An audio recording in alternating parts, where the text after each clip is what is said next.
तकरीबन इस टाइम रात के 2 बज रहे हैं और अभी यासीन भाई भी पढ़ रहे थे, हम भी पढ़ रहे थे, तो हमने सोचा थोड़ा सा मस्ती हो जाए, एंजॉय हो जाए, मूड फ्रेश हो जाए तो कुछ वीडियो बनाई जाए जिससे कि हम अपने ऑडियंस के सामने, अपने सब्सक्राइबर के सामने एक वीडियो ला सकें जिससे कि थोड़ी हंसी मजाक हो जाए। और हंसी हंसी मजाक में मतलब अगर ज्यादा पढ़ते रहोगे तो लवासना के बजाय आगरा पहुंचने की तैयारी हो जाएंगी। तो इसलिए थोड़ा मूड फ्रेश करने के लिए ये भी जरूरी है। मतलब अदर एक्टिविटी भी होनी चाहिए स्टडी के साथ साथ। स्टडी तो देखो है, मतलब अगर 14-15 घंटे पढ़ रहे हो उसके साथ में अदर एक्टिविटीज भी करनी जरूरी है। ये नहीं है कि सिर्फ किताबों को रटे जा रहे हैं उसके बाद में फिर पता लग रहा है 2 महीने के बाद में आगरा की तैयारी होगी पूरी। स्टडी के साथ साथ हेल्थ का भी बहुत ज्यादा ध्यान रखना हाँ, तो वो हेल्थ क्या है, उसमें अदर एक्टिविटीज जब शामिल करोगे जब होगा ना ये तो जी।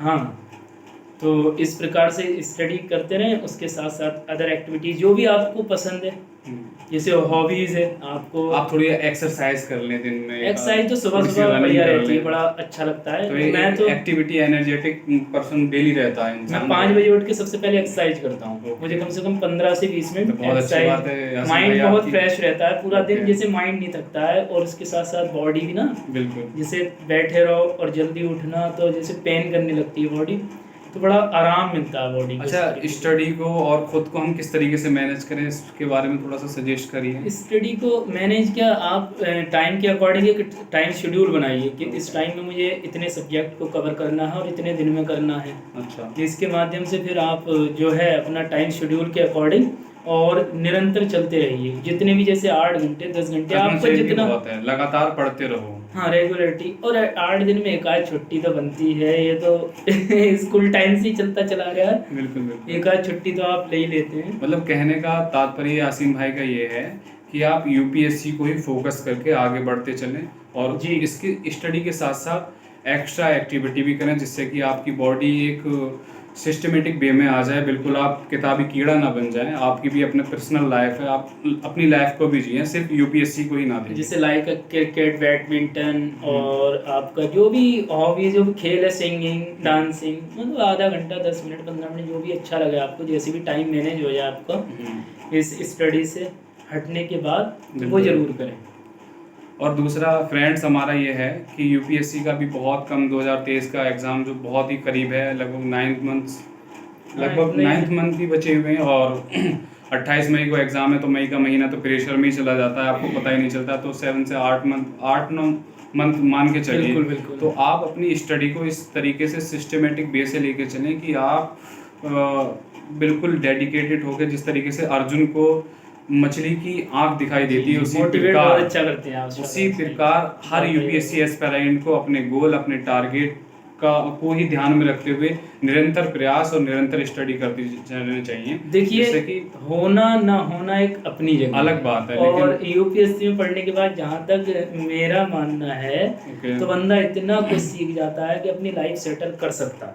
जैसे कि अगर नहीं हुआ तो बाई चांस, वरना अगर आप कहते हैं कि हारा वही जो लड़ा नहीं। हाँ, तो इसलिए आप अपनी लड़ाई को निरंतर जारी रखिए और आप अगर सही डायरेक्शन में चलेंगे तो ये लड़ाई आपकी जो है एक दिन विजय के रूप में आपको प्राप्त होगी।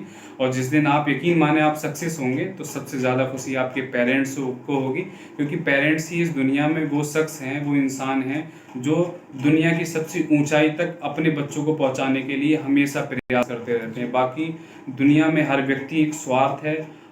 अगर आपसे यासीन भाई कोई व्यक्ति अटैच भी है ना, तो वो कहीं ना कहीं मतलब के लिए स्वार्थ है छुपा हुआ। लेकिन एक पेरेंट्स एक ऐसी चीज़ है कि वो उनके अंदर, विचारों के अंदर कोई स्वार्थ नहीं होता। वो चाहते हैं कि यार हमारा बच्चा दुनिया का सबसे अच्छा इंसान, जो टाइम हमने देखा वो हमारे बच्चों को देखना ना पड़े, हमारे बच्चों को देखना ना पड़े। तो आप अपन सबसे बड़ा जो मोटिवेशनल आदमी कहता है ना कि 2 मिनट की मोटिवेशन देख लो, वीडियो देख लो, सब तो मोटिवेशन अंदर से आता है मोटिवेशन। और अगर आपको कभी भी मोटिवेशनल वीडियोस देखने का मन करे तो आप उससे ना देखें, अपने पेरेंट्स की पिक्चर को देखें और सोचें कि अगर जिस दिन मैं कामयाब हो जाऊंगा तो सबसे ज़्यादा खुशी इन्हें मिलेगी। तो आपके अंदर से वो एनर्जी जनरेट होगी, आपको लगेगा कि हाँ यार मुझे सच में अब पढ़ना चाहिए, अब वक्त आ गया है मुझे कुछ करने का और कुछ बनने का। तो दूसरी चीज़ ये है, देखिए लंबी जर्नी है बिल्कुल, और अगर 1-2 साल में हार मान गए तो फिर तो बेकार है, फिर तो आपका शुरू करना ही बेकार है, मैं ये मानता हूँ। क्योंकि कम से कम 1 से 1.5 साल में, मतलब 16 महीने में आपका सिलेबस कंप्लीट होता है, कंप्लीट कर पाते हैं, फिर रिवीजन के लिए बहुत ब्रॉड सिलेबस है पूरा, आपको इंटरनेशनल लेवल का, आपको ग्लोबल लेवल की स्टडी करनी तो पड़ती है। ऐसा नहीं है ये कोई एक अखिल भारतीय सेवा, मतलब कि आप देख रहे हो जी, इतनी बड़ी जब पोस्टेड मिलेगी, आप एक जिला संभालेंगे, तो ऐसा नहीं है कि 4 किताबें पढ़ने के बाद आपको जिला दे दिया जाए। बहुत सी ऐसी घटनाएं घटित होती है, आपको तुरंत एक्शन लेना होगा ना। आपके अंदर जब वो क्वालिटी जब क्वालिटी आ जाएगी ना आपके अंदर एज अ ऑफिसर, तो मेरा मानना है आप उस दिन खुद ही सिलेक्ट हो जाओगे, क्योंकि अपने व्यवहार में बुलाना होता है, अपने व्यवहार में ऑफिसर वाला, क्योंकि लगना चाहिए कि अगर आपको जिला दे दिया गया तो आप उन चुनौतियों, उन समस्याओं का समाधान किस तरीके से कर सकते हैं। तो ये 4 बुक पढ़ने के बाद थोड़ी नहीं हो सकता, ये आपके मतलब आपके ही खुद उससे निकलेंगी जी, दिल और दिमाग से जब निकलने लगे कि हाँ इन चुनौतियों का मैं समाधान ऐसे कर सकता हूँ। कहते हैं कि यूपीएससी की जो तैयारी है या यूपीएससी जो सच में है, वो आप जिस दिन से यूपीएससी की तैयारी स्टार्ट करते हैं ना, उसी दिन से आपका वो प्रोसीजर स्टार्ट हो जाता है कि आप जैसे कि बोलते हैं ना इंटरव्यू की तैयारी कब से करें, तो आप, मेरा मानना ये है कि जिस दिन से आपने तैयारी स्टार्ट की, आप उसी दिन से समझ लीजिए कि आपके सामने कौन कौन से चैलेंजेस इंडिया लेवल के, ग्लोबल लेवल के, आपकी सोसाइटी लेवल के किस तरीके के। यूपीएससी आपके आसपास ही है, आसपास का जो वातावरण है, जो आपका समाज है, समाज में कैसी महिलाएं हैं, महिलाएं कैसे रह रही हैं, ठीक है, ये हम सोसाइटी वगैरह में पढ़ते हैं, न्याय जस्टिस, या आपकी इकोनॉमी किस तरीके से वर्क करती है, आपका गवर्नेंस किस तरीके से वर्क करता है, आपका पॉलिटिकल जो मसला है वो किस तरीके से चलता है, आपका इंटरनेशनल रिलेशन, आपका व्यापार किस तरीके से, ट्रेड किस तरीके से होता है, और गवर्नमेंट को कैसे घाटा फायदा, ये राजकोषीय घाटा, राजकोषीय आय, और राजनीतिक दक्षता, सब ये बारे में, मतलब आपके आसपास ही जो है हमारी मैम यासीन भाई कहती थी कि आप भारत को जान लो। जी, आप पूरे भारत को जान लो, आपने यूपीएससी को जान लिया, तो आप पूरे भारत को जानो, नॉर्थ से साउथ,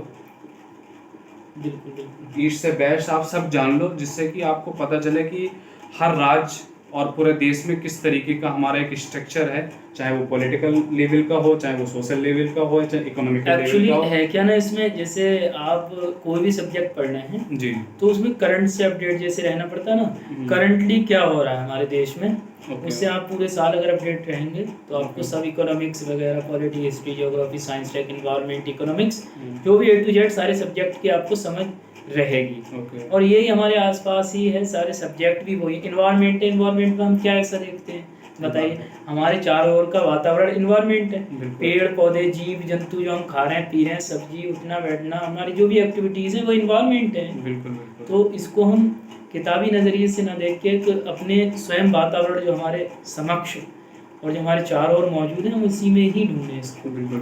तो यही है, मतलब हर चीज़ का समाधान आप खुद में ढूंढ सकते हैं। खुद में बिल्कुल। ये चीज़ है, तो इस प्रकार से आप यूपीएससी। तो ठीक है गाइस, बहुत ज़्यादा टाइम हमने आपका ले लिया, तो बस लास्ट बात यही कहेंगे कि आप अपनी तैयारी को बेहतर से बेहतर बनाएं, निरंतर प्रयास करते रहें। सफलता जो है वो इतनी जल्दी नहीं मिलती, किसी को बहुत जल्दी मिल जाती है, किसी को बहुत लास्ट में मिलती है, तो आपको असफलता भी मिलेगी। आपको अपनी असफलता से सीखना है और सफलता को पाकर ही दम लेना है। देखिए, जब आप स्टार्ट करेंगे तो स्टार्ट में जैसे शर्मा वर्मा जी का लड़का के ये नहीं कर सकता, बिल्कुल ये होता है। जिस दिन आपका प्रीलिम्स हो गया तो वही पड़ोसी आपके जो पड़ोस में रहते हैं ना, वो बोलेंगे ना शादाब भाई कि मुझे तो पहले से ही भरोसा था उनके लड़के पे कर सकता है। और जिस दिन आप मेंस लिखने के बाद जब घर वापस लौटेंगे, बोले मैं तो पहले ही कहता था।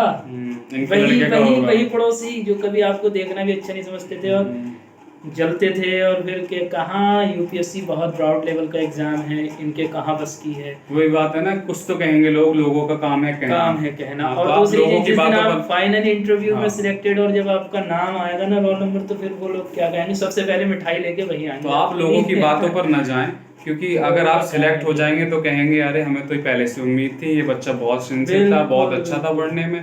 अगर आपका सिलेक्शन नहीं होगा तो कहेंगे हमें तो पता ही था, इसका तो होएगा ही ना, सिंसियर ही नहीं था, ऐसा नहीं है कि छोटा मोटा एग्जाम है, समझदार नहीं था, इतना बड़ा एग्जाम है, इनसे कैसे हो जाएगा। तो लेकिन आप निरंतर प्रयास करिए, ऐसा कुछ नहीं है। और समाज और ये लोगों के अगर आप कहने में, इनकी बातों में आएंगे तो देखिए आप कुछ नहीं कर पाएंगे। ये एग्जाम ही नहीं, जिंदगी के हिस्से में कभी आगे नहीं बढ़ेंगे। दुनिया का कोई भी सफल व्यक्ति रहा हो, उसकी आलोचना हुई है, बस इस बात को और आप जिस ध्यान दिन में से रखें। आपकी आलोचना होना शुरू हो जाए, समझ लीजिए आप कामयाबी की ओर बढ़ रहे हैं। बिल्कुल, इसी फाइनली। बात से हम अपनी बात को ख़त्म करते हैं। जी। जय हिंद, जय जय भारत। हिंद, जय भारत।